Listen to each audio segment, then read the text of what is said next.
리드인 부편점 좀 사라졌어요. 거기서 뭐 했어? 조교했었어? 네, 좀 반년 정도 조교를 했었었는데. 어디가 좋을까?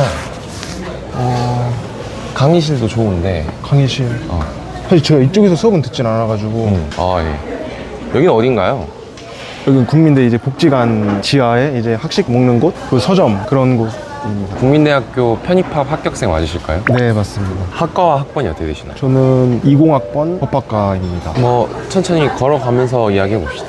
그럼 내년에 졸업하는 거야? 네, 이제 내년에 졸업. 이제 오늘 이번 연도가 이제 막학기. 오. 휴학을 좀 했었어가지고 여기 약간 동아리방 주로 다 이렇게 있어요. 국민대는 처음 와본다. 좀 멀죠. 괜찮은데? 산 쪽에 있어가지고. 집에서 어떻게 통학을 해? 저는 인천에 살고 있어가지고 통학을 하는데 여기가 어쨌든 가까운 역이 정릉역에 있는데 저는 그렇게는 오지 않고 이제 공항철 타고 홍대 입구역에서 버스 타고서 이제 바로 학교 앞에서 바로 내리는 그렇게 다니고 있고, 아니면 주로 보통 이용하는 게 정릉역에서 이제 셔틀버스도 있어가지고 이제 아침에 그렇게 보통 통학을 하는. 국민대 법학과라고요. 그럼 앞으로 진로 지금 이제 4학년인데 네. 어느 분야를 좀 생각을 하고 있어요? 저는 원래 노무 쪽, 인사 노무 쪽으로 공부를 하고 싶었어가지고 그래서 1년 정도 휴학을 해서 인사 쪽에서 계약직도 한번 해보고 회사에서, 그리고 노무사 준비도 한 1년 정도 해보고 그래서 이제 결과 기다리고 있고 지금은. 시험은 치렀고 노무사 시험. 네, 8월 말에 이제 치렀고. 우와, 합격할 것 같은데? 지금 아직 잘 모르겠어요. 전적대학교를 다니다가 네. 편입을 하게 되었죠. 네. 편입을 하게 된 계기가 어떻게 되나요? 저는 일단은 전적대학교가 지방대였는데 사실 고등학교 때 공부를 그렇게 잘하지 못했어요. 공부에 대한 흥미가 별로 없었었고, 그러고서 이제 1년 지방대학교 1년 다니다가 바로 군대를 1월달에 입대를 하고서 이제 나오니까 코로나더라고요. 그래서 학교도 어차피 안 가고 하는데 아르바이트 같은 걸 하다가 거기 있던 형이 자기도 편입을 했는데 한번 너 해보는 게 어떻겠냐. 저도 좀 이제 군대 남자 전역하면 좀 생각이 많아지니까. 그치. 그래서 그럼 1년 한번 해보자 해가지고 저는 다니던 대학교를 자퇴를 하고 저는 학점은행제로 해가지고 학사 편입으로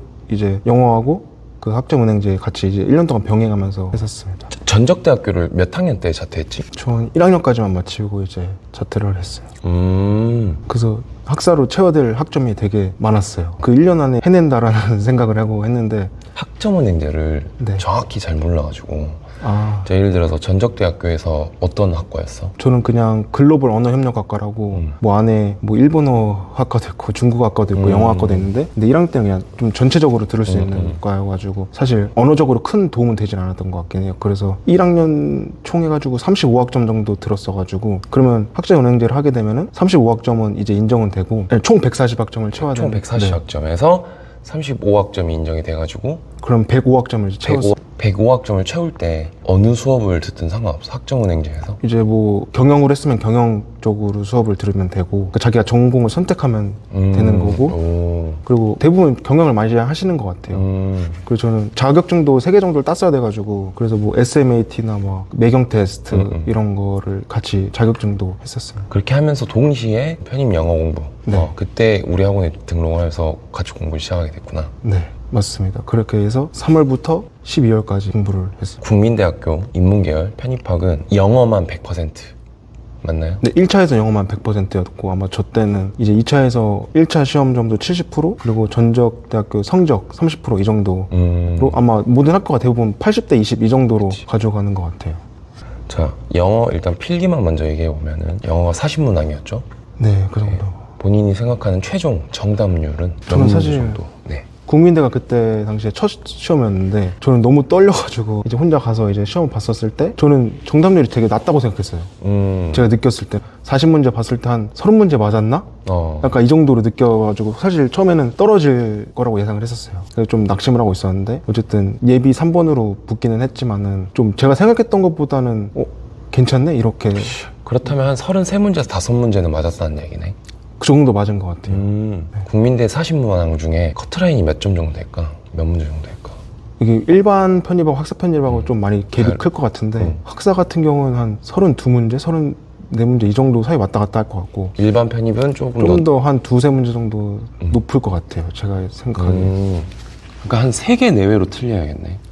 그쵸. 메이저 학과마다 또 다르니까. 당시에 국민대 편입 영어 시험 어휘, 문법, 논리, 독해 이렇게 있었는데 파트별로 좀 어땠는지.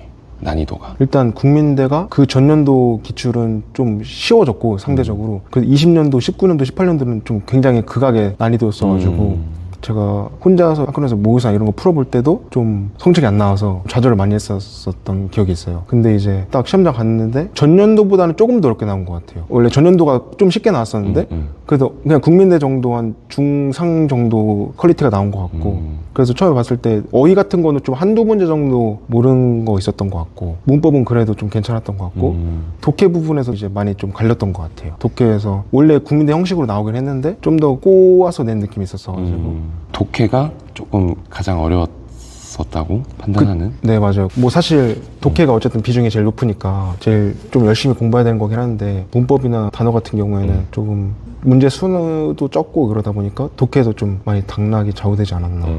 그리고 당시에 국민대 말고도 몇 개 학교의 시험을 치르셨나요? 저는 중앙대부터 시작해서 중앙대, 경희대, 건국대, 동국대, 홍대, 이렇게 국민대, 단국, 명지대, 경기대, 인하대 이 정도 치렀습니다. 중앙대, 경희대 편입 영어 시험은 좀 특징이 좀 어땠었어?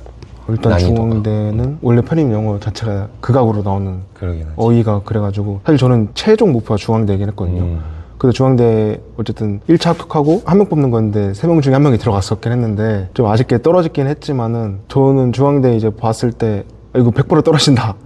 1차 어떻게 1차 합격을 했어? 한 명 뽑는데 1차 합격했던 거가 어쨌든 중앙대는 단어도 그렇고 너무 어렵고 독해적인 부분에서도 좀 다른 대학교보다는 어려워가지고 그냥 그 날의 컨디션에 따라 좀 좌우되는 게 있는 것 같아요. 그래서 모의고사 이런 거에 막 너무 연연하기보다는 그날 누가 좀 더 집중하느냐 약간 이거에 대한 좀 차이가 더 날 것 같고 경희대 같은 경우에는 원래 제가 봤을 때는 토익 영어 바뀌고 나서 다음 해 바로였어가지고 좀 그런 모의고사 같은 걸 한 번도 못 치러보고 했었는데 좀 평이하게 나왔던 것 같아요. 막 엄청 어렵게 나오진 않았고 그래서 경희대학교도 1차까지는 합격을 했었는데 이제 2차 때 예비 4번 정도로 이제 떨어지긴 했었습니다. 중앙대 2차는 전적대 서류. 네, 맞습니다. 서류에 뭐가 포함?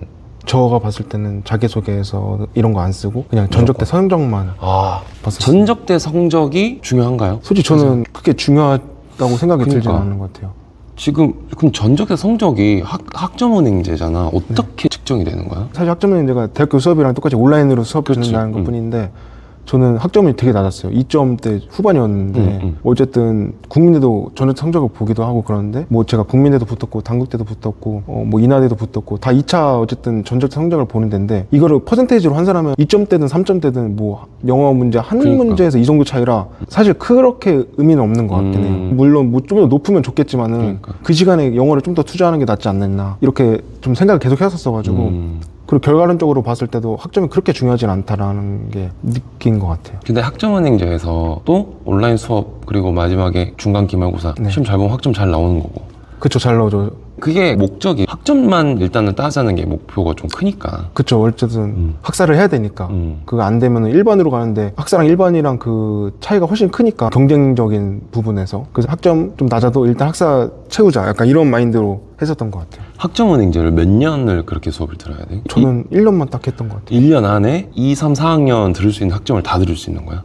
이제 1년 안에 자격증 3개 정도 따야 되고 자격증 3개가 뭐 하나당 뭐 18학점짜리도 있고 17학점짜리도 있는데 저는 좀 높은 거 위주로 17학점 막 18학점짜리 따가지고 50학점 정도 그걸 채우고 우와. 나머지 50학점, 60학점을 이제 학점은행제로 채워서 이제 만들었어요, 학사. 18학점이면 수업 6개를 들었어야 되는 건데, 원래. 그쵸, 맞아요. 우와. 물론 자격증을 받기 위해서 수업을 많이 들었겠지만. 어쨌든 자격증. 시간 단축이 굉장히 컴팩트하네. 그쵸, 좀 전략적으로 갔던 것 같아요. 자, 그렇다면 편입 준비 과정 질문을 하려고 해요. 공부는 3월에 시작을 했고 학원에서 편입 영어 처음 접했을 때 느꼈던 감정, 난이도. 사실 저는 영어에 완전 문외한이었어가지고 제로 베이스였네 완전히. 근데 주어 동사 이런 것도 몰랐어요. 어쨌든 편입 영어가 독해가 너무 어렵잖아요. 그래서 사실 봐도 이해가 안 되는 거예요. 처음에 구문이나 단어에 더 집중했던 것 같아요. 한 2, 3개월 정도는 막 독해 수업을 그냥 따라가는 정도로만 그냥 듣고 중요시했던 거는 단어랑 구문 독해, 이제 문장의 요소를 좀 더 깨우치는 그런 거에 좀 더 집중을 했던 것 같아요. 편입 영어 단어 외울 때 어떤 시스템이 좀 도움이 됐어? 저는 어쨌든 휘발성이 강하니까 단어가 자체가 많이 봐야 된다는 생각이 들어가지고 이제 뭐 어플 보면 키즐렛 같은 것도 있는데 거기다가 만약에 제가 모르는 단어 있으면은 이제 써놓고서 밥 먹을 때 보거나 아니면은 막 통학할 때 지하철에서 보거나 버스에서 보거나 막 이렇게 계속 그냥 쉴 틈 없이 봐주는 모르는 거는 계속 봐도 기억이 안 나더라고요. 그래서 어쨌든 단어가 시험에 있으니까 그거 하나 틀리면 어쨌든 타격이 있긴 하니까 이런 거는 좀 거저먹고 가자 약간 이런 생각으로. 그리고 어쨌든 물론 단어 시험이 있지만 전체 우리가 독해 문장을 해석할 때 또 단어를 알아야 되는 거죠. 그쵸. 일단 기본이 되는 게 단어라고 다 강조하시고 그러셔가지고 어쨌든 학원에서 아침마다 계속 이제 테스트 시험을 보는데 이제 매번 다 맞을 수는 없으니까 틀린 거 있으면은 학원에서 틀린 거 위주로 이렇게 모아주셔가지고 그거를 좀 컴팩트하게 계속 볼 수가 있었어요. 그 이후에 이제 독해 공부에 있어서는 어떤 시스템으로 효율적으로 공부를 했어? 독해가 외국 논문에서 나오거나 막 이러니까 되게 어렵다고 느껴지는데 사실 그래서 처음에 논리랑 독해를 그냥 같은 연장선상으로 보고 논리를 일단은 좀 짧은 구문 독해라고 생각하고 논리를 일단 먼저 파고들었던 것 같아요. 논리 자체가 문장 3-4개 정도로 해가지고 하는 거니까 논리를 일단 좀 한번 완벽하게 해보자 해가지고 거기 짧은 문장 3-4문단 안에서 이제 문장을 좀 해석해보고 여기서는 문장 구조가 어떻게 되는지 그런 걸 좀 더 뜯어서 고치고 이거를 한 2-3개월 정도 하니까 어느 정도 구조가 보이고 그리고 나서 이제 좀 긴 문장을 해보니까 첫 3문장 정도가 딱 제일 중요하다는 거를 좀 깨닫고서 어쨌든 논리랑 독해는 이제 그냥 똑같다고 생각을 해가지고 네, 그렇게 공부를 했던 것 같습니다. 독해는 키워드 잡는 거지. 그렇죠. 독해는 키워드랑 만약에 뭐 접속사 뭐 하우에버 이런 거 나오면은 그런 거 앞문장 뒷문장을 중점적으로 좀 더 해석을 하고 이제 조교 선생님들이 계시는데 제가 모르는 게 있으면은 가서 어떻게 독해를 하면 되냐 여쭤보면은 옆에서 바로바로 이제 대답해 주시고 물어본 거 말씀해 주시고 하니까 이 문장 안에 제가 모르는 부분 있으면은 딱 집어서 이제 바로바로 알려주시니까 그 부분에 대해서 바로바로 체화시킬 수 있었던 것 같아요. 아주 멋진 청년이구만. 그렇게 한 8개월가량을 공부를 했죠. 네, 그 정도. 가장 포기하고 싶고 좀 가장 하기 싫었을 때가 언제였습니까? 다른 학생들 다 공감하실 것 같은데 한 여름쯤이 제일 힘들었던 것 같아요.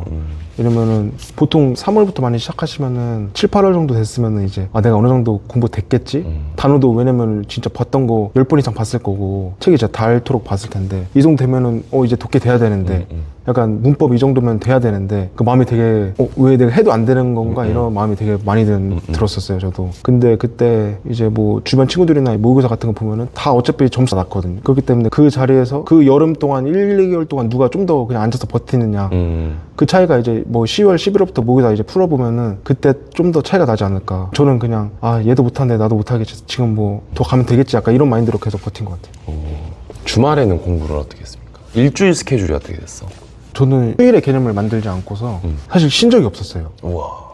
저는 전적 때 자퇴도 했고 돌아갈 것이 없다고 느껴져가지고 그러니까 전적 때 자퇴한 이유도 돌아갈 거 만들지 말고 그냥 일단 다 쏟아붓자라는 생각으로 사실 뭐 20대 초반 친구들 놀고 있는데 저는 안에서 공부하고 있는 거잖아요. 이거 안 되면은 리스크가 크다라고 해가지고 친구들 관계도 다 끊었고 그때 당시에는 그냥 뭐 공부하러 간다 이런 말도 안 했었어요. 왜냐면 또 실패하면 또 그런 게 있기 때문에 그러니까 설레발치지 않았구만. 네, 그냥 어쨌든 혼자서 1년을 온전히 보내보자 해가지고 쉬는 날도 저는 토요일, 일요일도 이제 학원 수업이 없으면은 도서관 가거나 아침에 또 8시 정도부터 10시까지 계속 공부했던 것 같아요. 근데 어쨌든 이렇게 공부하다 보니까 한 6월 달, 7월 달에는 체력이 진짜 많이 딸리더라고요. 일찍 일어나고 이거를 계속 반복하니까 늦게 자고 만약에 다시 돌아간다 그러면은 한 반나절 정도는 쉬지 않을까. 체력적인 보충 때문에. 효율적으로. 네. 지금도 편입하고 준비하는 많은 학생들이 있는데 어떻게 보면은 그 학생들한테 해줄 수 있는 조언 약간 그 부분이 좀 있겠네. 맞아요. 저도 어쨌든 저처럼 노베이스 분들이 굉장히 많으실 것 같은데 무턱대고서 나 쉬지 말고 그냥 계속 해야지 이렇게 하면은 이게 나중에 앉아있는 것조차 못 있게 되더라고요. 그래서 저는 막 병원 가고 막 이랬었거든요. 근데 그 시간에 생각해보면 그냥 그럴 바에는 반나절 일요일 뭐 저녁 정도나 오후 이 정도는 그냥 좀 취미생활 하거나 뭐 하고 싶은 거 뭐 친구들 만나시거나 그렇게 하시는 게 더 낫지 않을까. 이제 오늘 실제 국민대 편입영어 기출문제지를 가지고 왔는데 한번 간단하게 어떻게 풀었는지 꿀팁을 좀 알려주시기 바랍니다. 2부에서 시작됩니다.